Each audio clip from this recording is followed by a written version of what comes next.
Good evening, Dhamma friends. Welcome back. I think today, as Sonia mentioned, it is the 11th day of 20 sessions of the Dhammacakkappavattana Sutta discovery. So, before we get started, shall we pay respect to the Buddha? Sadhu, sadhu, sadhu. Namo tassa bhagavatu arahatu samma sambuddhassa. Namo tassa bhagavatu arahatu samma sambuddhassa. Namo tassa bhagavatu arahatu samma sambuddhassa.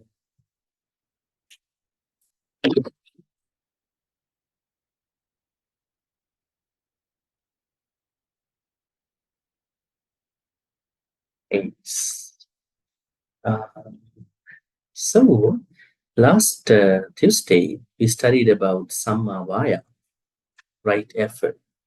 I saw that you got some questions, some homework about, what was it? Samma Vaya in terms of effort. What is effortless effort? Is there an effortless effort? Or trying hard on that? And today, we are going to move on to the next noble path factor. For those people who might not understand the interconnection of these 8, you need to go back to our first slide. If you could remember, I showed you that the Noble Eightfold Path start from Panya, wisdom, not from seed. That was a misunderstanding. The noble understanding is we have to start our Dhamma path with seed. But your Dhamma journey should start from Panya. But that is not the Panya which you will become at the end of the Dhamma path. Let's say you are wise. And when you have some samadhi, right concentration at the end, that wisdom swells out of the right concentration. That is not that wisdom that we are talking about at the beginning. Samadhiti, Sammasankappa, they are Panya. Their Panya means that our Dhamma journey should start from wisdom. Why is it? Let me give you a very simple example. Let's say you are going to practice Sila, just like any other devotee who learn scattered Dhamma things, here, bit of here, bit of there, bit of here, and they start from Sila, 5 precepts. But you don't know why you need to start with Sila.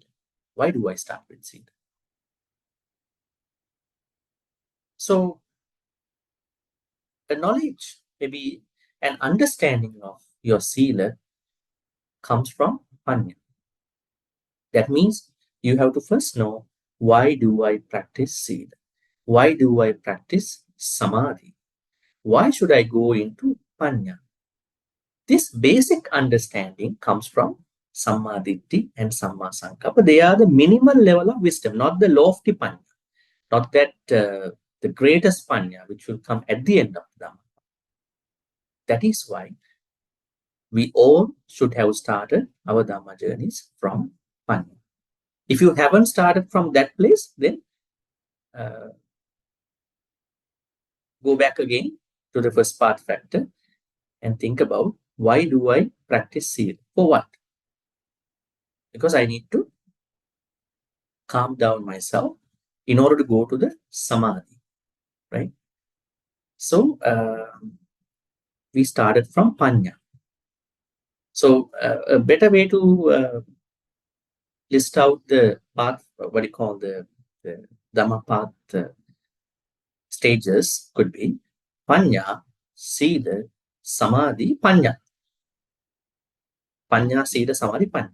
So the Panya, the stage that you are starting is what you call understanding the basic things about your Dhamma journey. That you need to have some level of Panya, basic knowledge. And then you are getting on to Sila, then Samadhi, Then fine. Now we are at the place of samadhi, because samadhi, samma sankappa, right view and right what you call intention or thought, they belong to that basic level of panya.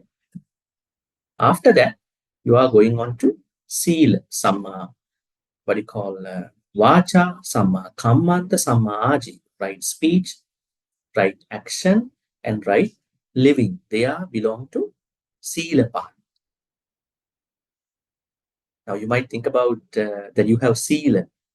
You may have 5 precepts. You may take 8 precepts on a full moon day, new moon day. But in order to complete your sila, you should also have a good living, right living. Right? It is also part of the sila. So when you are completing that part, then you are able to get into samadhi section. That means samma vayam, samma sati, samma samma. So we studied about samma vayam last Tuesday, right effort. And I told you right effort is not a sleepless night. Right? You might think that I have to stay up like some students. There are some students who stay up the whole night. But there is a student who does not stay up the whole night. But the one who is not staying up the whole night will score the best in the exam. Why is it? Because we have been told in our normal, what you call norms, that you have to stay up the whole night to pass the exam. It doesn't matter whether you stay up or not. What matters is whether you cover the whole section of your study area, whether you are prepared enough for the exam. In the same way, there is no such thing that you have to stay up. Buddha did that. Don't compare you to the Buddha, because, compare Buddha to you. Buddha had a immense service. He has his own way of doing the service. That he slept only a couple hours. But for us, normal living, we need to understand that this Dhamma path cannot be practiced by being too slack, too loose on the path, or too hard on the path. Try to find that perfect balance in your own way. There's no particular way. You know that there is a certain perfect balance between, your what you call too much laziness and too much hardness on the path. So today we are going to discuss about one of the very important, I think most popular noble path factor. I think a lot of people, they cherry pick this path factor by throwing the rest of the path factors. Right? What do they say? Mindfulness, samasati, mindfulness. What is samasati? Is sati mindfulness? We have discussed that. If you look at the Pali term sati, it doesn't mean there is mindfulness.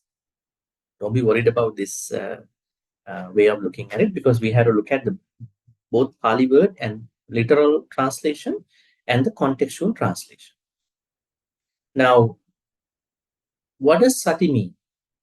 Now, if you bring sati as mindfulness, then you are only talking about an activity whereby you are filling up your mind. Now, look at yourself. When you do your meditation, when you do your sati practice, basically, are you only filling the mind with certain qualities? Are you also sometimes emptying the mind, depending on the certain situation? Are you only doing the filling the mind with certain good qualities, thoughts? Or are you sometimes emptying the mind, unlearn, emptying the mind? What do you normally do? Do we only fill the mind with certain good qualities, or do you sometimes empty the mind because we think that we have to empty?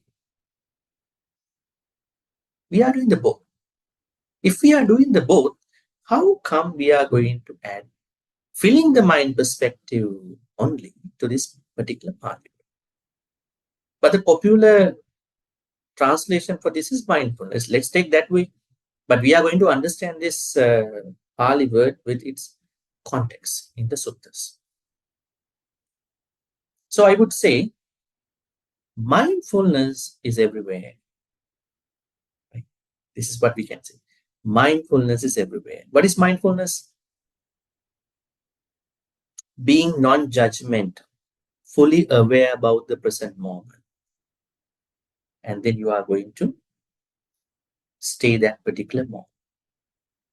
This is mindfulness. Is this what the Buddha said in the Satipatthana Sutta?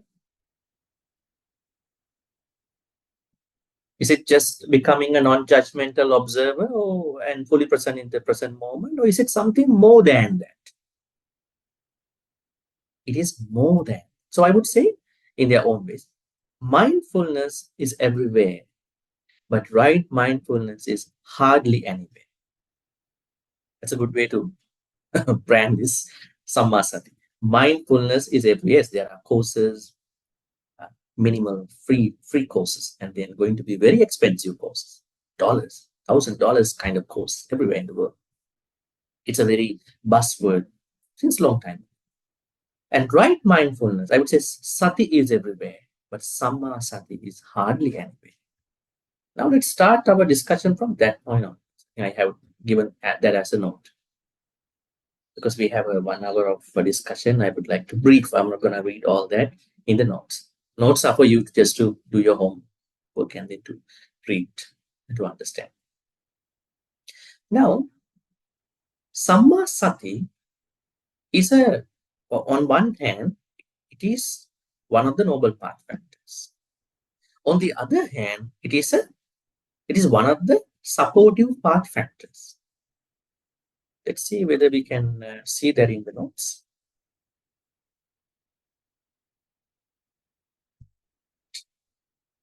See the profession. Okay, from here. Can you see this slide, dumb folks? Should be able to see, right? Now, here you can see, now we are discussing this one today, right? What we call Samma Sati.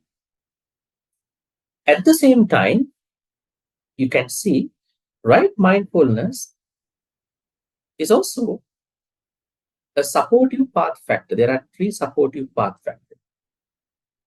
You can see, okay. That means these 3 path factors must be used by anybody, any yogi, any Buddhist follower, in order to practice all these path factors. That means, let's say, right view, you need right mind. Right intention, you need right mind. Sammasana. Right speech, you need right mind. Right action, you need right mindfulness. Right living, you need right mindfulness. Right effort, you need right mind. Right mindfulness, you need right mindfulness. Why is it? In order to practice right mindfulness, you need another level of right mindfulness. Why is it? How do I know that this is the place I have to be fully aware about what's happening? Satipatthanas. That means I have to keep right mindfulness on the side. Right? A bad example is that you're having a very good meal with big items, and you have a side item on the side. The main item, and on the side also you have some items you order. That means these side items, why do you order side items? You are not happy about the main items, isn't it? You don't feel the taste. So you order some side dishes.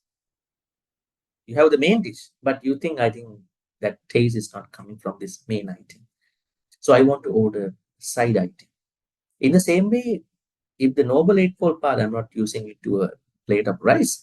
I'm telling, if it is the main item, those 8 Noble Path factors, there are 3 side items that we have to always use: Samadhi, Samavayama, Samma Sati. So I want to tell you, Samma Sati is not only a Noble Path factor, but also a supportive path factor. So it's a serious thing that we have to bring that to all these path factors. What is Samma Sati? So in order to understand that, we need to go to the what do you call Satipatthana Sutta, and also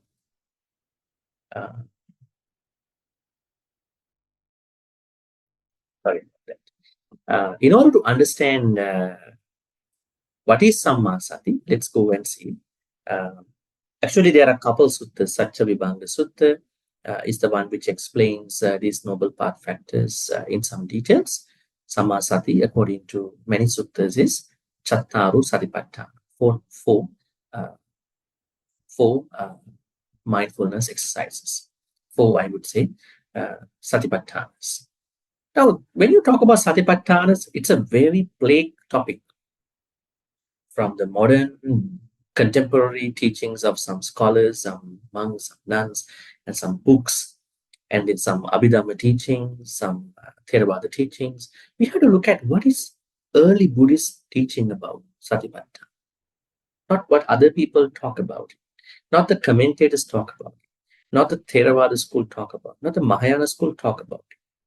Our purpose is to learn early Buddhism. Early Buddhism has no problem. It means Diga, Majjhima, Samyutta, Anguttara, these texts. These are the main texts of early Buddhism. It is said that they are unadulterated and they are the pristine version of early Buddhism, from which Theravada, Mahayana, and all these schools are based on for their own interpretations, including Abhidhamma. All right, let's see what is Sammasati. I already told you it is for Satipatthanas. We have to talk a little bit about Satipatthanas too. Right.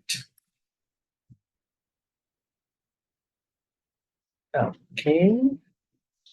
The minimalist approach to the practice of right mindfulness. Actually, the Western mindfulness is a minimalist approach to the right mindfulness, becoming a non-judgmental observer and practicing the four parts of mindfulness just to the extent necessary for the overcome. This is interesting.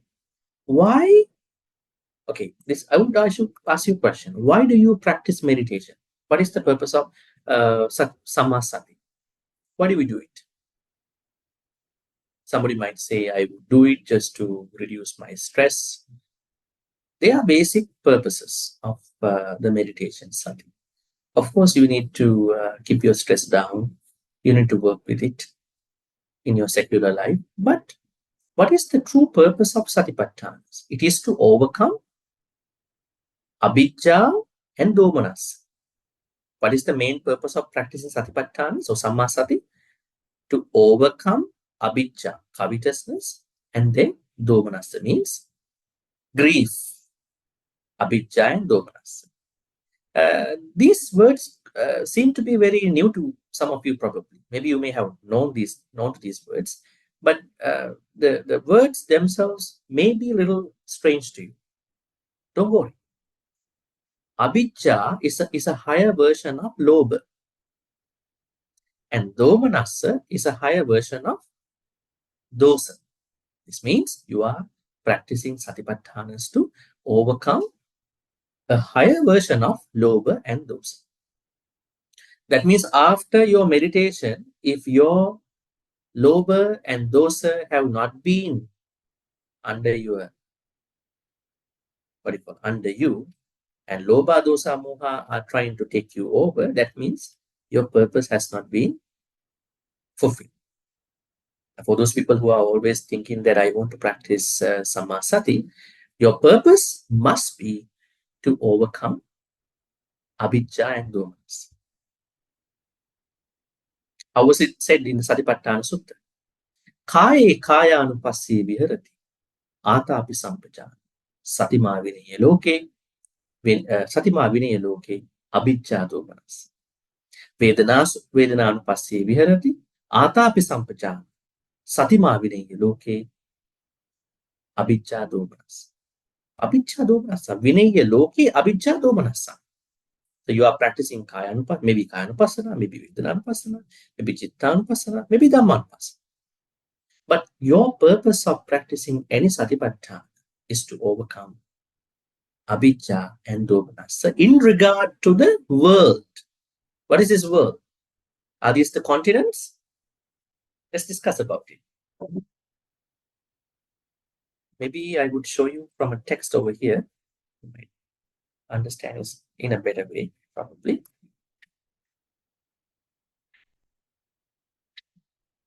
Now, this is the one. Katame chattaru ida bhikkave bhikkhu kaye kayanupassee viharati atapi sampajano satima vinaya loke avijja domanassa. Vedanas vedananupassee viharati atapi sampajano satima vinaya loke avijja domanassa. Chitte chittanupassee viharati atapi sampajano satima vinaya loke avijja domanassa. Dhammesu dhammanupassee viharati atapi sampajano satima vinaya loke avijja domanassa. This is the phrase that is occurring at the beginning of Satipatthana Suttas and the Satipatthana Samyutta. You must understand this phrase very seriously. Don't go read Satipatthana Sutta without understanding this phrase. Let's understand this. What does it say? Once again, let's take one Satipatthana. Now, just omit this part, monks. There is someone who is going to practice Kayanupassana. That means mindfulness or whatever, awareness based on your body by being ardent. Samasati, samavaya, sampajana, being fully aware. Again, satima, being aware. So, atapi, sampajano, satima, they are three normal activities in the Satipatthana practice. And more importantly, loke abhijja domanassam vinay. Loke, you see that at the end of every Satipatthana.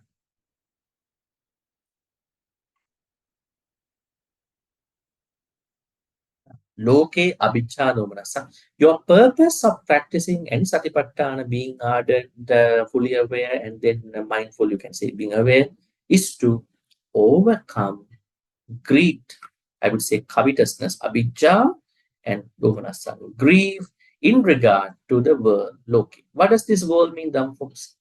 Loke. What does loke mean?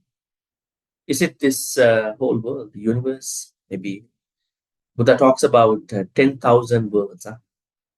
Where did he talk about it? 10,000 worlds. Now we talk about one world. One world is an acronym for some airlines. Huh? Not one world. We talk about one world. One world where you see continents. Here, loka means internal world. What is internal world? Internal world means the world that we are creating with our five aggregates. Rupa Kanda, Vedana Kanda, Sanya Kanda, Sankhara Kanda, Vijnana. That is our world. That is your world. My world, your world. Five aggregates. Because we are maintaining our five aggregates till we die.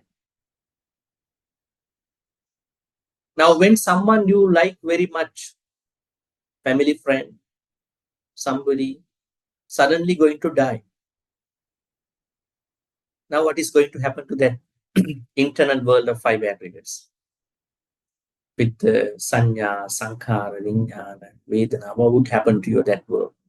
That world seems to be going a temporary shutdown. Huh? You say, my whole world has collapsed now. What is that world? Is it this continental world? No. Your internal world. The Buddha says that world is the serious world. That world has our mental health. That world has our spiritual journey. Right? So now here, Vinaya Loke Abhijja Domanassam means you are going to overcome greed and covetousness and grief in regard to the world by being aware, fully ardent, and fully aware based on the body, based on the feelings, based on the thoughts, based on the mental properties. Now the purpose of Samma Sati is to overcome Abhijja and Domanas. Finally, if your meditation has not gone to that level, that's an utter failing. That's why we have to learn the early Buddhist teachings and then to see whether these meditation we are doing, we are learning, studying, we are practicing, are really in line with these teachings. Or these are somebody's own ways of practicing meditation. Okay, so having said that, let's proceed because of the timing. I also want to discuss about this statement.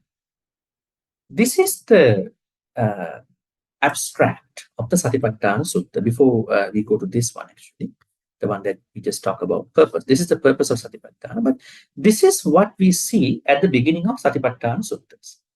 How many Satipatthana Suttas are there? One Satipatthana Sutta, Majjhima Nikaya 10, short version. And the longest one, Mahasatipatthana Sutta, Digha Nikaya 22. And Samyutta Nikaya has a Satipatthana Samyutta, which has almost 100 over suttas, a little over 100.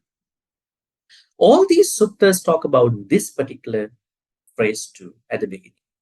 Also, this phrase about the purpose of Satipatthana, Sammasana. Let's read.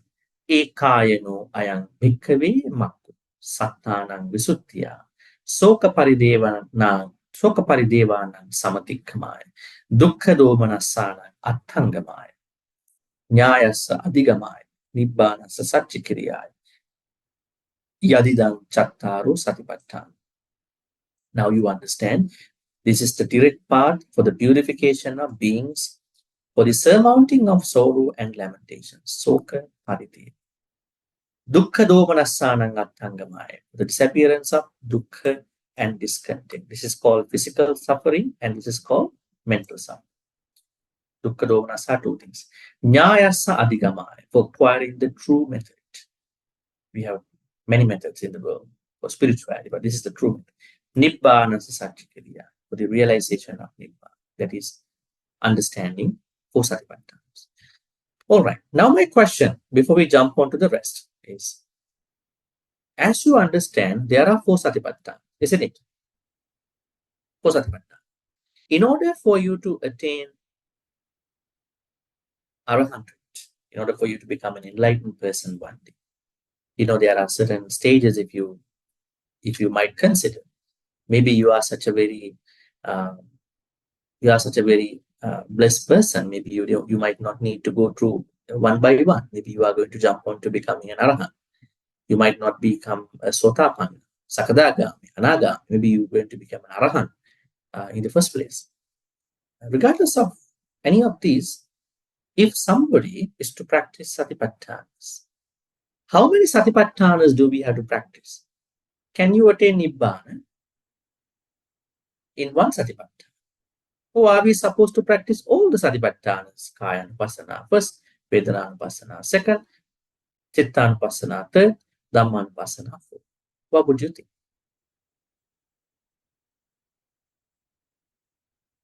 There are some suttas where the Buddha talks about that even one Satipatthana is enough. But when we practice Satipatthanas, we may practice all Satipatthanas together. But in order for you to become an enlightened person one day, to become really immersed in the practice, even one Satipatthana is enough. Actually, what is happening to many people is they are going to practice everything at the same time. Then they are not going to practice anything in the proper way. Right? It is a very normal thing, right? You're going to eat many things, so you are not going to taste any of those. Right? So in the same way, you don't have to practice all Satipatthanas if you are really serious, but it is normal for us to practice all them together. Yes, there are a couple suttas which I cannot remember the names, but I can find for you maybe later, where Buddha says even one Satipatthana is enough. Now, if you go to sutta like Attakanagar Sutta, Attakanagar Sutta means, I would say, the Majjhima Nikaya is 52. Majjhima Nikaya 52. I've tried it here, so you can check it later. MN 52, right? This is another sutta. This sutta says there are 11 ways to become an enlightened person. You don't barely find actually Satipatthanas over there. Even by practicing metta, you can become an Arahant. Even practicing karuna, you can become an enlightened person.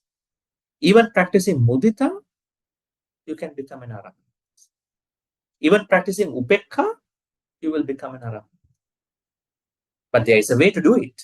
But practicing even those Brahma Viharas can take you to Nibbana. That means everybody is different. But we basically want to practice some level of Samma Sati. Not necessarily thinking that one of these practices should be a mandatory thing for our Dhamma journey. Anyways, as we are supposed to practice the Noble Eightfold Path, we take one of these Satipatthanas seriously in order to practice Samma Sati. Okay, the next thing is we are going to understand a couple of things about how Buddha explained each Satipatthana practices. Now, let me show you the Satipatthana practice. There are 23 practices. Kayanupassana has 14, Anapanasati 1, Iriyapada 2, Sampajanya 3, Patikkula Manasikara 4, Dhatu Manasikara 5, and Navasivatika 9. So altogether there are 14. Vedananupassana has 3 exercises. You would see wordly, unwordly, and they are attached to Sukha, Dukkha, Adukkha, Sukha feelings. And Chittanupassana has 1. We take it as 1, although there are 16 thoughts over here. And then Dhammanupassana has 5. Nivarana, Khandha, Ayatana, Bujjhanga, Arya Sanjaya. Now, there is something that you have to understand in this practice, which I emphasize here. This one. It is said that, all right, I think you can see this.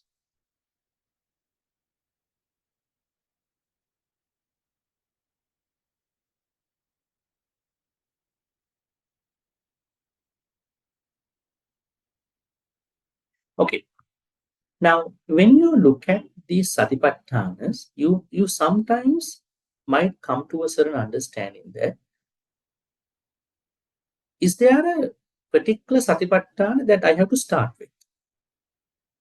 Okay. Now, initially, we all are supposed to start from Kayanupassana. But if you look at the nature of these Satipatthanas, although one is okay, one is enough to become an enlightened person, if you keep looking at the nature, context of 4 Satipatthanas, you will see that there could be 4 people that have been implied in these Satipatthanas. First Satipatthana, Kayanupassana. We call it slow craver. What is it?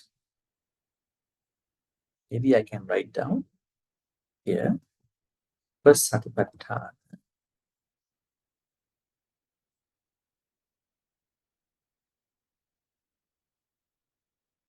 Slow craver. Can everybody see this? You should be able to see that, right? Oh, no. Really? All right. Maybe I would write it down here then. First Satipatthana. We call it slow crave. Okay, first Satipatthana. That means if you are someone whose craving is slow, you are not going to crave very fast. You are not someone who is always getting to craving very fast. Then you may start your meditation Sammasati from Kayanupassana, one of these practices. But if you are someone who has a very quick craving, like you are going to interpret your craving, like this is good, this is bad, this and that, then you perhaps start your Sammasati practice from Vedananupassana. You may know there are people who are very sentimental, you are very emotional. Nah? The best Satipatthana for them is Vedananupassana, not Kayanupassana. They are very emo, all the time very emo. Best Satipatthana for them is Vedana. Because Vedana, when you go to Vedananupassana, you are, those people try to interpret their state of mind. This is good, this is bad, I don't like it. They are very quickly expressing what they feel about things. So slow craver and then quick craver. So I would say here, If you are a slow craver, you better start with Kayanupassana. But if you are a quick craver, then you start with Vedananupassana. Slow craver, quick craver. So you know yourself, who you are. Maybe if you are between these two, practice the both things. But if you know that you are one of them, then you are going to pick the proper practice. What about the Chittanupassana, Dhammanupassana? There are two other individuals meant for them. We call it slow theorizer. Theorizer. There are people who would like to conceptualize, who would like to make some concepts, who would like to interpret too much about, the state of mind. If you are one of them, you better start your Sammasati practice from the Chittanupassana by understanding one of your thoughts. There are 16 thoughts. But if you are someone who is a very quick theorizer, who theorizes very fast, who conceptualizes, who makes a lot of interpretation about what is happening in the world, right? What is happening in the world, what is happening to you, what is happening to other people. You have a very, when you talk to some people, they are very fixated in their mind, very fixated. There are a lot of views about what's happening. They are trying to defend what they hold in their thoughts, in their ideas. If you are one of them, you better start with the fourth Satipatthana. We call it Dhammanupassana. That means you are a quick theorizer. If you are a slow theorizer, you better start with Chittanupassana. Then, if you are a quick theorizer, that means you conceptualize very fast, you better start with the fourth Satipatthana. Now, this means understanding the state of mind is very important. Now, at that time, it is said you go and see a teacher. Teacher will understand. But in today's world, I would give you a self-check-in. It's like a kiosk. So now everything is like touchless. You don't see the agents, you don't see the people, like everything you can check in. So in the same way, in order to find out the right Satipatthana for your Sammasati practice, you can do this small search. That means identify yourself with whether you are a slow craver, then you start with Kayanupassana, one of the Kayanupassana practices. If you are a quick craver, then start with Vedananupassana. If you are a slow theorizer, start with Chittanupassana. If you are a quick theorizer, then start your Satipatthana practice from Dhammanupassana. This is a suggestion, but initially we start with Anapanasati. Initially we start our Satipatthana practice with Anapanasati. But Anapanasati practice may not detail your character a lot. It is the main practice, but on the side, you have to know which Satipatthana is good for you, depending on these things. All right, let's go down over here. Okay, these two have to be understood. Now, in every Satipatthana exercise, be that Kayanupassana, Vedananupassana, Chittanupassana, Dhammanupassana exercises, every exercise must be practiced in two aspects. First aspect and the second aspect. Let's see. You have to have Atapi, Sampajano, Satima, Vinayadoki, Abhijjado. I think I already explained to you. Samma Vayam, with full awareness, what do you call? Satima, mindfulness, or I would say full, just the bare attention, bare awareness, and then finally you are going to overcome covetousness and grief in regard to your Panchakkhandha world. Not even that. Then you have to also follow, you have to practice all Satipatthanas with these two aspects as the main purpose. So when you practice even Anapanasati with Atapi, Sampajano, Satima, Vinayadokasa, Abhijjado, Manasa, you also have to bring that Anapanasati through the second aspect. Let's see what they are. Ajjatta bahidda, ajjatta bahidda. Samudevaya, samudevaya. Atti kayotiva panassa sati pacchupattita. Yavadeva jnanamattaya patissati matta. Anissitocha viharati nachakinchi loke upa. There are 4 things you have to do under the second aspect when you practice even anapanasati. Now let's take anapanasati. Let's apply this to anapanasati. First aspect. When you practice breath meditation, you have to have sammavaya. You are going to prevent akusala states of the mind. You are going to create and maintain kusala states of mind. That is Ata. Sampajano, you are fully aware of what you are doing. And then Satima, you have the basic awareness, awareness of everything. And finally, you are bringing that anapanasati practice to the main goal of overcoming avijja domas. This is not enough. Then we are going to do the second aspect also for the breath meditation. We have to bring our anapanasati practice to ajjatta bahitta. Now, let me ask you, what is this ajjatta internally, bahitta externally? Ajjatta bahitta internally, externally. What is internally? Now you are practicing breath meditation, which is a kayanupasana exercise. So now how to do it with internally? That means you are looking at your own breaths. You are breathing in, you are breathing out. That part. Definitely that is what you are doing. Then bahiddha. What does bahiddha means? Externally. What is bahiddha?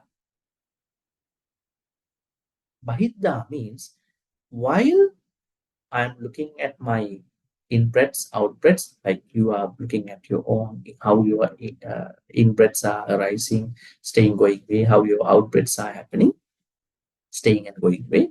You also have to think that all the other people I know and I don't know have the same experience of in-breath and out.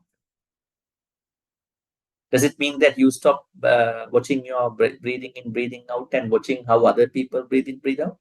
No. You are going to conceptualize other people also have the same experience. Why did the Buddha ask us to do that? Why did the Buddha ask us to think about how other people breathe in, breathe out? Why is it? The Buddha knew when you are doing a solo practice, because when you meditate, you are doing it mostly on solo practice. What can happen? You can be more selfish about yourself. I want to attain Nibbana. I want to be enlightened. I don't care about what other people do, but I have to attain it. This selfish perspective can arise very fast. That's why the Buddha asks us to think, bring whatever the Satipatthana practice to other people too. Then you understand, no. This is a universal perspective. This is a universal experience. I might succeed. I might grow. I may grow. But at the same time, other people also having this experience. Just to minimize ourselves, sakkaya ditthi. Otherwise, most meditators will end up thinking that there is a meditator. Look at how other people are commenting about their meditations. I meditated for 2 days, so good. And then we understand when you meditate properly, at a certain point of meditation, if you properly meditated, you understand there is no meditator, but there is a meditation. This is what has to come at the end. But if you think, no, I meditated for 7 days, how good am I? You guys not doing like that. That means what you have developed is only a self. You have developed meditation to create more sakkaya. That's why the Buddha said, do it bahiddha also, ajjatta bahiddha. Then after that, ajjatta bahiddha, internally first, looking at yourself, how you do it, how you feel it. Bahiddha, looking at how other people do it. Don't need to choose one person. Just feel this is a universal thing. Everybody has to breathe in, breathe out. And then internally, externally. When you observe, at a certain point of observation, you will know there is no observer, but an observation is happening. When you when you meditate in the proper way at a certain point of your meditation, you will come to know that there is no meditate, but a meditation exists. And you're going to cut down, strip out that meditator, somebody exists, that part.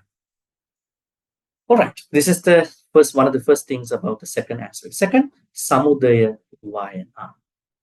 I think we do that all the time. Breathing arises and breathing goes away. Samudaya vayana. When I stand, when I sit, if you take what you call posture meditation, you stand, you sit down, you lie down. There is a certain starting of that particular posture, and you can see that there's a certain timing that you might be in that posture, and then you see that it goes away. So you have to bring this perspective also into the breath meditation, because we pick that. Not even that. Attikayotiva panasasatipachupatya, mindfulness that there is a body is established in him to the extent necessary for the bare knowledge. Continuous mind. Patisatimatta. Now you already have a certain awareness, but keep it continuing. At the end of the retreat, you think that you won everything, but then you forget about your awareness, samma sati, or maybe your dhammatam. Please keep continuing. Dhamma practice needs a constant practice.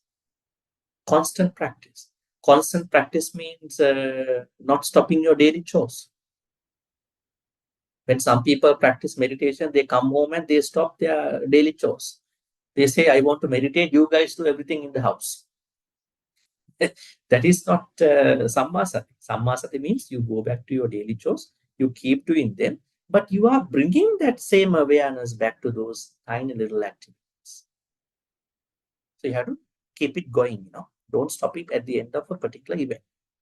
Finally, anissitocha viharati nachakinchi loke upadiyati. You dwell independently, not clinging to anything in the world. Anissito. So don't take it as that you are not dependent upon your five. You are dependent upon your five attributes. But you are not dependent upon craving. At the same time, you are not going to have any upadana to any object, any craving to anything, any lobha, but still you are engaged with your activities. So this perspective. So there are two types of perspectives that you have to bring into all the satipatthana practice. Be that anapanasati, riyapata, sampajanna, patikula, dhatu manasikara, navasivatika. Three types. There are 9 actually, if you make it more, but 3 types of Vedanupassana practices, 16 types of Chittanupassana practices, 5 types of Dhamma. For each of these Satipatthana practices, you must bring in first aspect and the second aspect. That's how you are going to practice right mindfulness. Right. What else can we understand? Let's understand the Chittas, Chittanupassana. There are 16. Saraga Vitara. So that means if you want to practice Chittanupassana, let's say you are a slow theorizer, maybe you might not be, probably. You say you want to practice it, you understand whenever you have raga, then you know that I got a raga thought. How many of you have practiced this Chittanupassana in your daily life?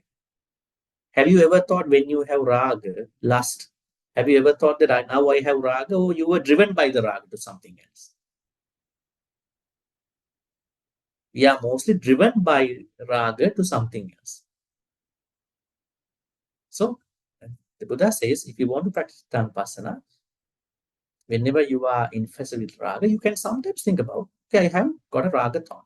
Then vitaraga. Vitaraga means the thought that will come to you when you are an anagami person. Sadosa, vitadosa. When you have anger, have you ever told yourself, I got anger? Probably when you think like that, anger also will go away very fast. Vitadosa. In order for you to have vitadosa, you must have somebody. You must become a anagami person, right? Samoha vitamo. That means you are someone who has confusion, delusion till you attain nibbana.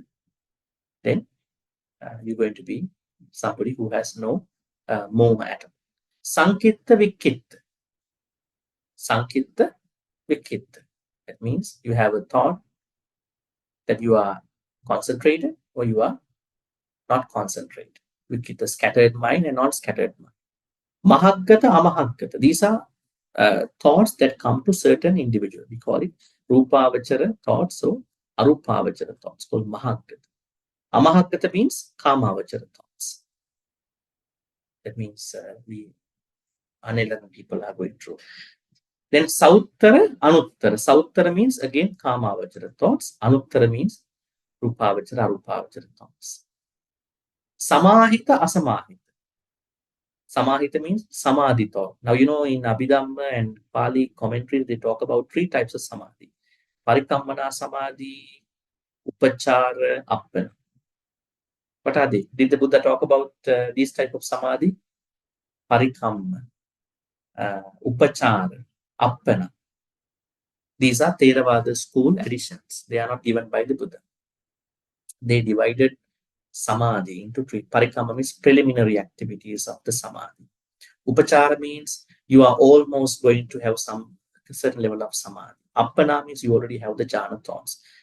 These were not given in the early suttas. They were given by the Visuddhimagga and Abhidhamma and all that tradition, maybe new traditions. So here, normally what we understand is samahita means what you call a thought which has certain samadhi. Asamahita means thought which has no concentration. And vimutta thought means what you call a release, a liberation thought, mostly a mind of an enlightened person. Avimutta means an unenlightened person's thought. So you cannot practice these, most of them, unless you are in the Kamavachara section. You need to become a Rupavachara jhanic person, a Rupavachara jhanic person. So some of these thoughts you can practice because if you are unenlightened already. But whatever the Chitta Anupassana, let's say you want to take these 2, maybe these 2, you must bring in first aspect and the second aspect for all these practices. And then I want to show you something interesting about this practice, that is breath meditation. Now, breath meditation is the main meditation in our Satipatthana practice. Why is it? The more you refine your breaths, the calmer you are. Because we start with this breath meditation practice before going on to any other Satipatthana practice. Because when we are trying to refine our breaths, then we can calm us. Now, every time we have akusala, if you notice yourself, you will see there are some variances of your breaths. Even when you're angry, you're jealous, you are annoyed, if you take some time to look at what's happening with my breaths, you will understand that there are some variances. That means your breaths have not calmed enough. That's why breath meditation is the blueprint of all these Satipatthanas. I would suggest that keep breath meditation as the main practice of your Satipatthanas, and then go to whatever required relevant Satipatthana for your practice. Finally, before we jump on to the questions, I would say, okay, we discuss about what is Sammasati. It is beyond the normal mindfulness, and we discuss about the importance of Satipatthana, and then we discuss about the purpose of Sammasati, and we discuss about 2 aspects of Satipatthana. We call it definition and refrain. Atapi sampajano satmavini eluki. Abhijado manasam for the first aspect, and then ajatta bahita, samudevaya, atikayo diva panasati pachupatta, hoti yavadeva jnanamattaya, parasamattaya, and anisitocha viharati. This is the second aspect. Discuss that too. There are 23 practices. You have to choose whether you are a slow craver, maybe quick craver, or you are a slow theorizer, or you are a quick theorizer for the particular satipatthana. If this is you are practicing first satipatthana, then second satipatthana, third, fourth. But initially we start with anapanasati when we practice sati. All right, I think this is what we normally need to understand about Sammasati. So basically what we need to understand is Sammasati is not a stand-alone practice. Sammasati basically helps us to be fully aware of what's happening. Sometimes we know the Dhamma very well, isn't it? We know, we have learned, and you have learned a lot of Dhamma.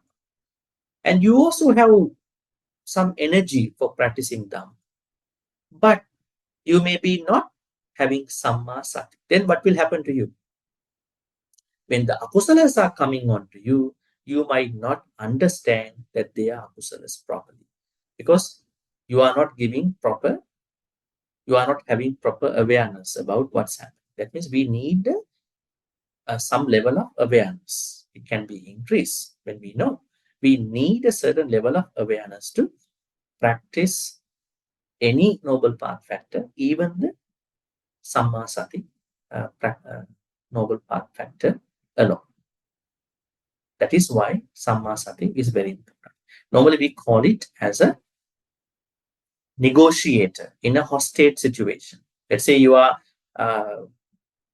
taken by a hostage and you need to negotiate what's happening. Let's say you are taken down by some akusalas. Now you want to get out of that akusala state. Then you are going to bring some level of Sammasati. So then you will understand by practicing some awareness based on the first aspect and second aspect through my breath meditation, supported by one of the exercises of satipatthanas, you can get out of that state of mind. So the purpose of Sammasati is to overcome abhijja and domanas, overcome covetousness, higher level of greed, and then domanas means grief. Grief means sadness, domanas. All right, any questions? We are going on to the Q&A time now.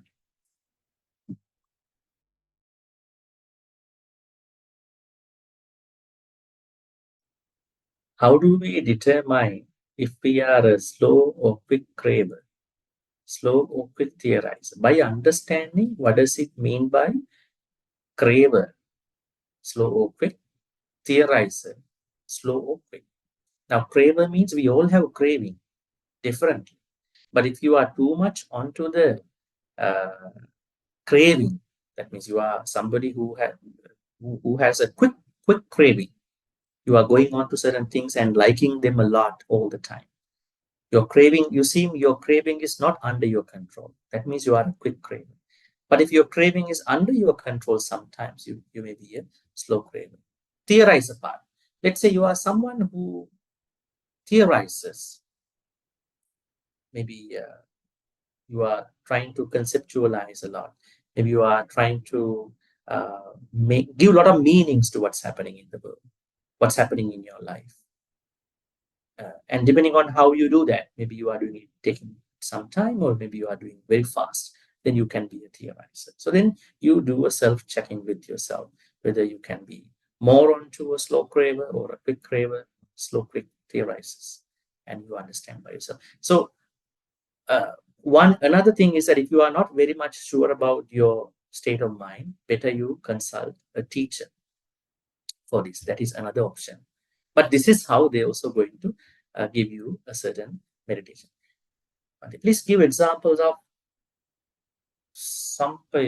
Samyojana Sati. What was that? Sampajana, maybe, yeah? Is it Sampajana? Sampojana Sati, when doing Satipatthana. Sampajana, isn't it? Sampajana. What is Sampajana?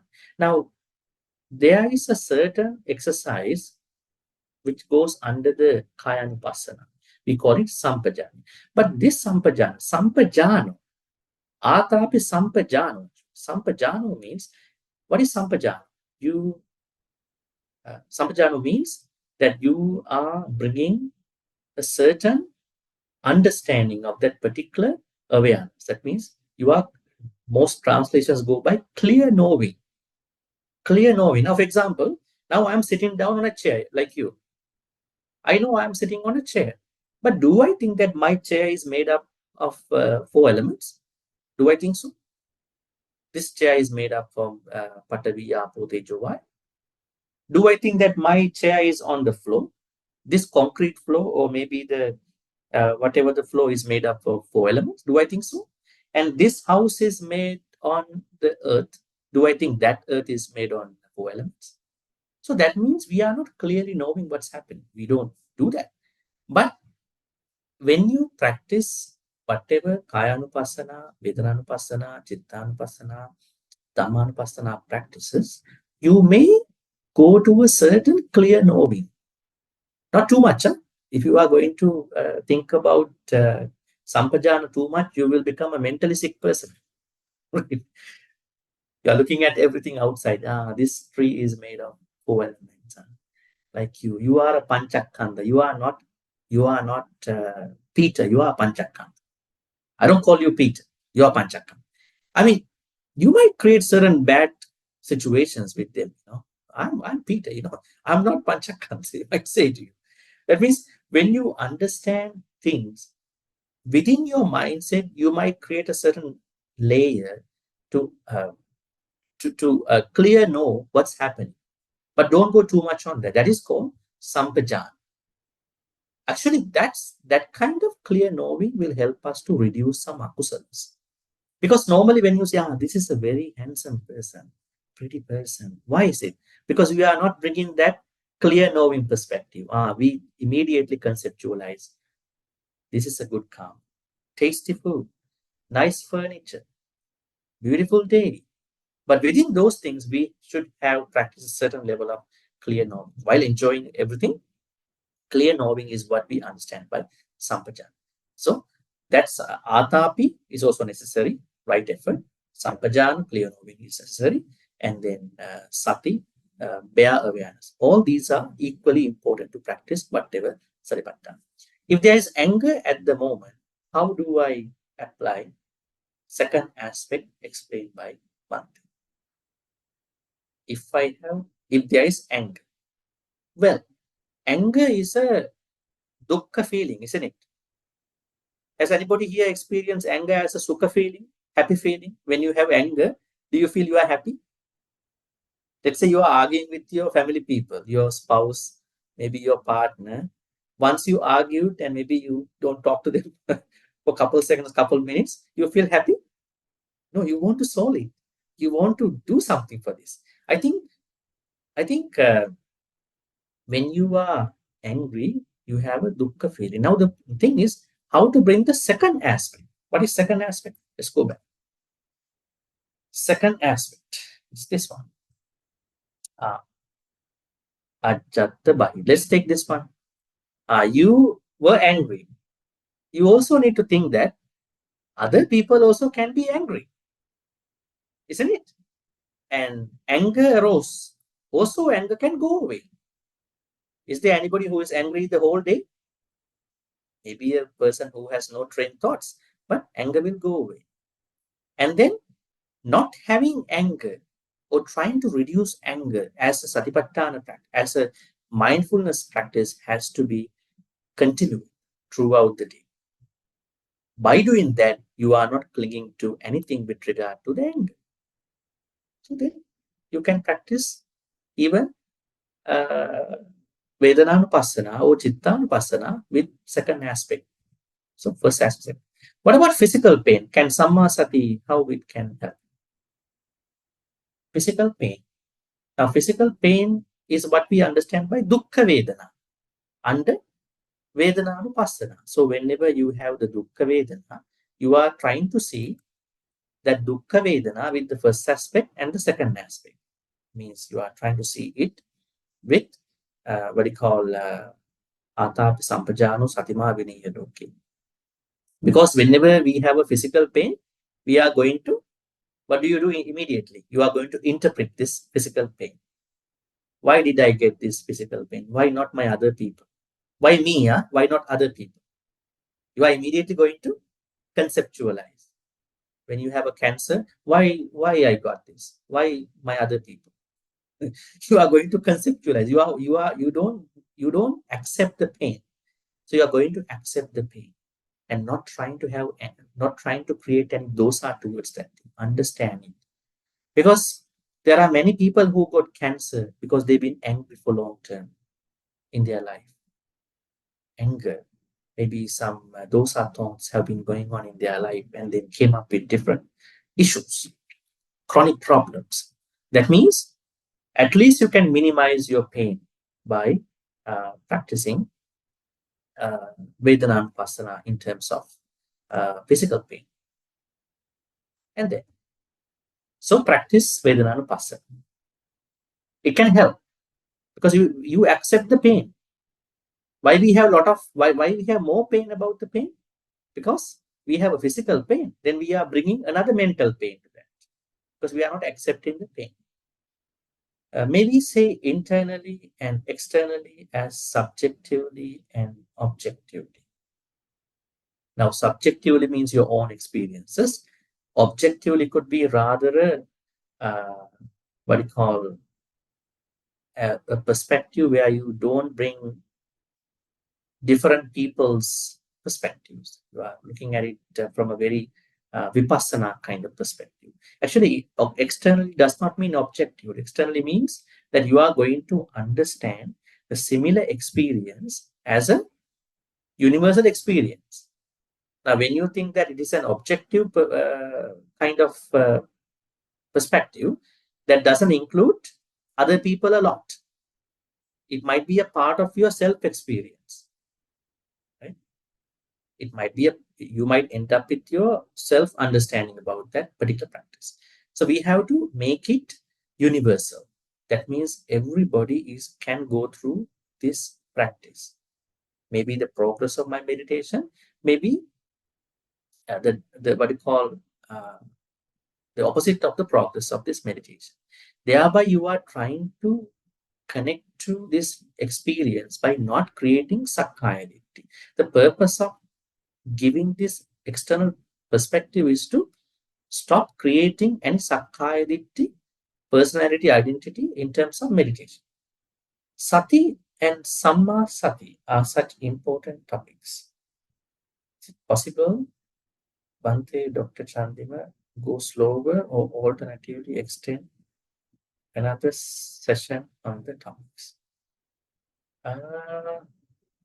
Well, I mean, these are very big topics actually, but you don't have to think a lot about these two things as separate big topics. That's why I shared with you sati is a general topic, but whenever there is sati implied, then what is the implied sense of sati is samma sati. But when you see the mindfulness and right mindfulness, there is a difference. So whenever Buddha talks about sati, that means samma sati, right mindfulness. So they are not two topics. Sati and samma sati are one topic. But when you see what and how other people teach this outside the world, outside this conversation, they are teaching sati as a secular practice and maybe not talking about samma sati in its background. Yeah. We might not do samma sati again, probably. Maybe we are going to do a review after 8 Noble Eightfold Path factors. Maybe we can pick up a little bit more on the topic. Could you clarify the idea of anatta? Is it non-self or not? It is not directly relevant to our today's topic, but we could discuss it. Now, anatta is not non-self or no self. A better way to say is not self. You are not identify as self. But we know that Buddha talks about self in a secular context. If you go to Dhammapada, you see that Buddha says that one has to take care of oneself. But on a different level, Buddha talks about anatta. That means even though you have a self to take care till you pass away, in that life, you may go to understand that particular atta. If that atta, if that what you call, if that self is going to be misused in your own understanding, it can take you to a different wrong view. That's why the Buddha said there is no atta at that deeper level, and there is only anatta. You can't say there is atta exists at a certain point. But in your normal life, there is atta, there is a self. Otherwise, who is going through the pain? If you are going through a pain, who is going through that pain? When you are happy, who is going through that happiness?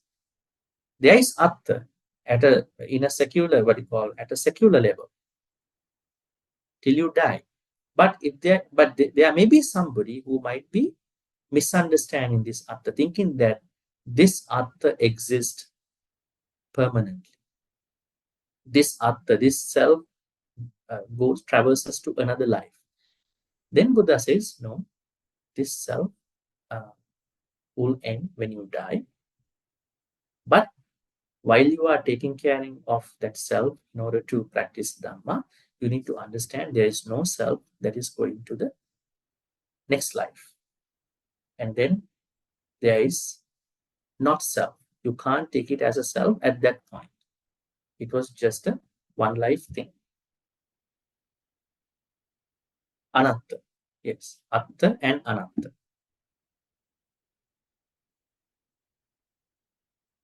They did mention about there is no meditator, but there is meditation. Please explain again. Okay. What I meant was, when you practice any meditation, right? If you properly practice according to the Satipatthana Sutta, the way how we discussed today, first aspect, second aspect, at the end of the meditation every day, at the end of your retreat, you will not claim that you meditated a lot. You have come to a progress. Rather, you are trying to bring yourself as a meditator to the meditation, and you will see that there is a meditation happening, not that there is a meditator who has done meditation. So that's a certain level which you will arrive if you are really succeeding in your meditation. Because the problem is that when we are living, when we are doing anything in our life, we always carry this five aggregate mentality, that I, me, myself mentality. When I do a bad thing, I done a bad thing. When I do a good thing also, I done a good thing. So we are always in between this, whether I exist in a good way or I exist in a bad way. But when you practice meditation according to the Satipatthana Sutta's first aspect, second aspect, with any other exercise, you will come to a point that there is no meditator even at a certain level. It's just a meditation. Only have to feel it. Only have to understand. That means no sakkaya ditthi is being improved. Even in the good sense, sakkaya ditthi can come from good ways too, isn't it? Now, if you look at certain people and how they have been doing, they have even created some sakkaya ditthi within the good practice. I have done this, I have done this, I'm a good person, I mean, you don't have to brag about your spiritual practice. Just be humble people. So how can you be humble? You see that things are happening, but not that you are creating, I mean, myself mentality onto that particular good thing. So that is a place where you make sure that my sakkaya ditthi has been going down every day, right? That's what I was trying to say about there will be a meditation. You will feel there is a meditation, but no meditator. There is an observation, but no observer. You will come to that point, right? Otherwise, you will keep talking about, I did meditation, I did that, I made it happen, all that. More sakkaya ditthis are coming good way. Can you elaborate more on Dhammanupassana, on the meaning? Okay, Dhammanupassana is very good for a quick theorizer, as I said earlier. There are a couple Dhammanupassana practices. Let's go and see them. You can see you are starting from hindrances. Kamachanda Vyapada, Tina Midda, Uddhacha Ukuja Vichikiccha. Now, how does it happen? Let's take the first one, hindrances. How does someone practice Dhammanupassana? It is said there are a few ways to practice it. I'll share with you a couple. I had Kamachanda now, or I have Kamachanda now, sensual desire. If I don't have Kamachanda now, right? If I have Kamachanda, this is what I am going to do. So that means you are going to look at Pancha Nivarana in your present moment of time. If you have it, then you are going to reduce that particular state of mind. Whether you have Kamachanda, means sensual desire, maybe you have ill will, sloth and torpor, and maybe you have doubts, maybe you have restlessness or remorse. Understanding whether you have it or whether you don't have it, you are doing the necessary things, even the other things. That's how you are going to practice Dhammanupassana. But I think for normal people, right? For normal people, the better meditation out of all these satipatthanas is to start with the breath meditation practice. That's the best. And then to consult a teacher whether you are a slow, quick cravers, or to understand whether you are a slow craver or quick craver, or a slow theorizer, quick theorizer, and then to work on that particular practice. Otherwise, you are wasting your time, The time is very important, right? Sometimes we are learning a lot, but we never have been able to practice even a dint of that practice. That's why it's important to approach a teacher. If you cannot do the self-check-in, then take the relevant advice, relevant satipatthana, and practice. So better to start with Anapanasati.